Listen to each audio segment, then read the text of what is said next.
బుల్టెన్లో breaking news చూస్తున్నాం. హనుమకొండ జిల్లా ఎల్కతుర్తి మండల కేంద్రంలో కారులో మృతదేహం కలకలం రేపింది. గత 2 రోజులుగా ఓ కారును గుర్తుతెలియని వ్యక్తులు అక్కడే వదిలేసి వెళ్లారు.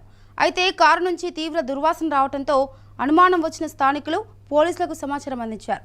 పోలీసులు సంఘటన స్థలానికి చేరుకుని కారును పరిశీలించగా వెనుక భాగంలో గుర్తుతెలియని వ్యక్తి మృతదేహం లభ్యమైంది.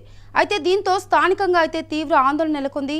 మృతదేహాన్ని పోలీసులు పోస్టుమార్టం నిమిత్తం అయితే ఆసుపత్రికి తరలించారు. తర్వాత మృతుడు ఎవరనేది కూడా గుర్తించడంతో పాటుగా కారును అక్కడ ఎవరు వదిలి వెళ్లారు, మృతదేహం కారులోకి ఎలా వచ్చింది అనే కోణాల్లో కూడా పోలీసులు దర్యాప్తు చేస్తున్నారు.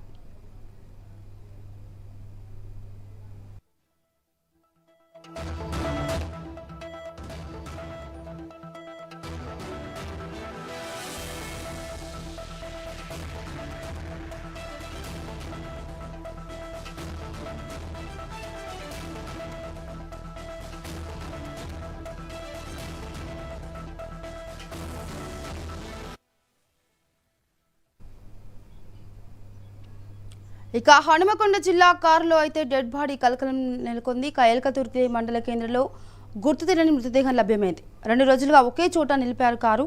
దుర్వాసన రావడంతో వెంటనే అక్కడ స్థానికులైతే పోలీసులకు సమాచారం అందించారు. కారు వెనుక భాగంలో మృతదేహం గుర్తించారు. ఇదే అంశానికి సంబంధించి మరిన్ని అప్డేట్స్ మా ప్రతినిధి భాస్కర్ రావు అందిస్తారు. భాస్కర్ రావు, మానస ఎల్కతుర్తి మండల కేంద్రంలో కారు డిక్కీలో మహిళ మృతదేహం ఏదైతుందో స్థానికంగా కలకలం లేస్తుంది.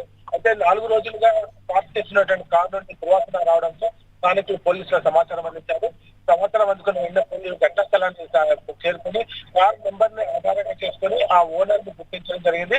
ఓనర్ కూడా ఆలయ ప్రాంతం చెందినవాడు కావడంతో పోలీసులు అదుపులోకి తీసుకొని కారు డిక్కీ ఓపెన్ చేసి చూడగా అందులో మిగిలిపోయిన స్థితిలో ఉన్నటువంటి మహిళ మృతిగా కనబడింది.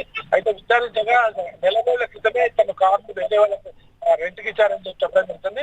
అయితే ఈ మహిళని హత్యలు ఇంకా ఏంటన్న విషయంలో పోలీసులు దర్యాప్తు చేస్తున్నారు. అంటే నిందితుని అదుపులోకి ఇచ్చిన తర్వాతనే పూర్తి సమాచారం తెలియాల్సింది. మానేస్తాం. Okay Bhaskar Rao, thank you.